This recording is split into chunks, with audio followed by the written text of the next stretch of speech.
Upbeat, intriguing intro music fades slightly to the background. Hello and welcome. Today, we're embarking on an epic journey through time.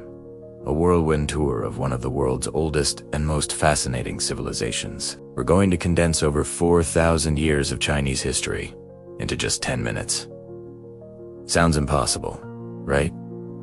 Well, buckle up, because here we go. Our story begins around 2070 BCE, with the legendary Xia Dynasty. While its existence is still debated by some historians, it's traditionally seen as China's first ruling house, a foundational myth that sets the stage for everything to come. Then, emerging from the mists of time into the light of written records, comes the Qing Dynasty. Around 1600 BCE, this is where we find the first confirmed evidence of Chinese writing, inscribed on oracle bones. These weren't just for telling the future. They were the administrative records of a sophisticated Bronze Age society, ruled by a king who was also the chief priest. The Qing were masters of bronze casting, creating incredible ritual vessels that are masterpieces of art and technology.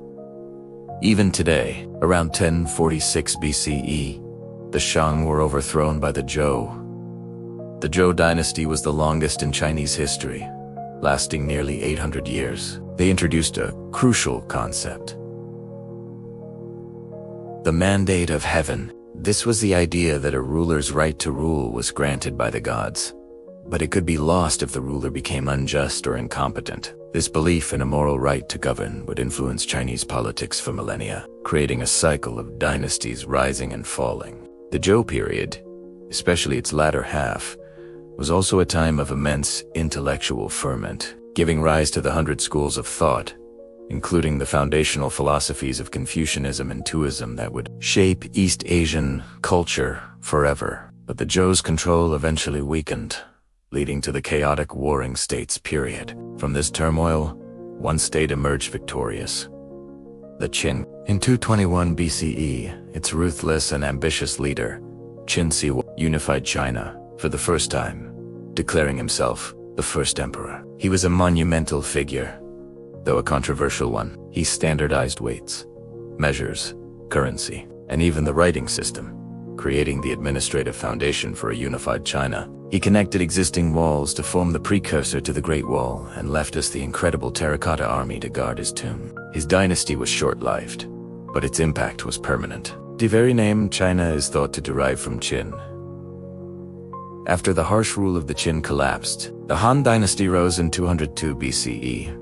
The Han is considered a golden age, so much so that the majority ethnic group in China today still calls themselves the Han people. The Han Dynasty solidified the imperial system, established Confucianism as the state ideology, and expanded its territory significantly. It was a period of great prosperity and innovation. The Silk Road flourished, connecting China to Central Asia and even the Roman Empire, facilitating a vibrant exchange of goods, ideas, and cultures. This is also the era when paper was invented, a technology that would revolutionize the world. After the Han fell, China experienced a period of division, but was eventually reunified by the Sui Dynasty, who laid the groundwork for another glorious era. The Tang Dynasty, beginning in 680 CE. The Tang is often hailed as the high point of Chinese civilization. Its capital, Chang'an, was the most populous and cosmopolitan city in the world. Art, poetry, and culture flourished. This was a confident, open, and influential empire. Think beautiful tricolor-glazed pottery, the poetry of Li Bai and Du Fu, and the spread of Buddhism. The Tang's influence radiated across Asia, with Japan, Korea, and Vietnam, all borrowing heavily from its culture and institutions. Following the Tang's decline, we have the Song Dynasty, starting in 960 CE. While militarily weaker than the Tang, the Song was a period of incredible economic and technological advancement. It's sometimes called China's commercial revolution. We see the world's first government-issued paper money, the refinement of gunpowder for military use, and the invention of movable type printing centuries before Gutenberg in Europe. The Song also saw a flourishing of urban culture, with bustling cities, sophisticated cuisine, and a highly educated scholar official class. But this prosperity was threatened from the north. In 1279, the Mongol horsemen, led by Kublai Khan, grandson of Genghis Khan, completed their conquest of China and established the Yuan Dynasty. This was the first time China was fully ruled by a non-Han people. The Mongols ruled a vast empire, and their control over the Eurasian landmass created a Pax Mongolica, or Mongol peace, which once again spurred trade and contact between East and West. It was during this time that the Venetian merchant Marco Polo visited China and wrote his famous account, dazzling Europe with tales of a far-off, advanced civilization. The Yuan Dynasty was eventually overthrown by a native Chinese rebellion, which established the Qing Dynasty in 1368. The Ming sought to restore traditional Chinese rule and values. They completed the Great Wall as we know it today and built the magnificent Forbidden City in Beijing. In the early 15th century, the Ming sponsored the incredible treasure voyages of Admiral Zheng He, who led massive fleets across the Indian Ocean, reaching the coast of Africa decades before the European Age of Discovery began. However, the court later turned inward, and these grand expeditions were halted.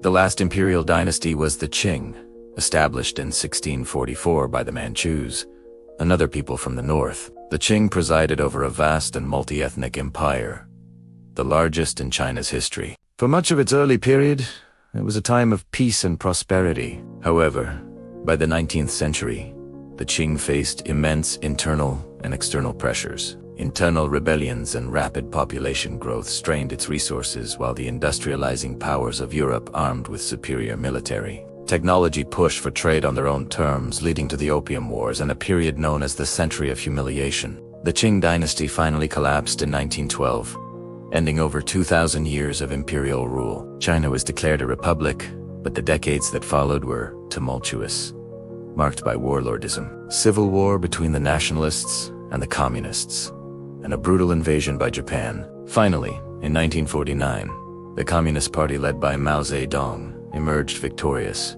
establishing the People's Republic of China. From there, China entered its modern chapter. It's a complex and dramatic story of radical social experiments, political turmoil, and in recent decades, an economic transformation that is unprecedented in human history, lifting hundreds of millions out of poverty and reestablishing China as a major global power.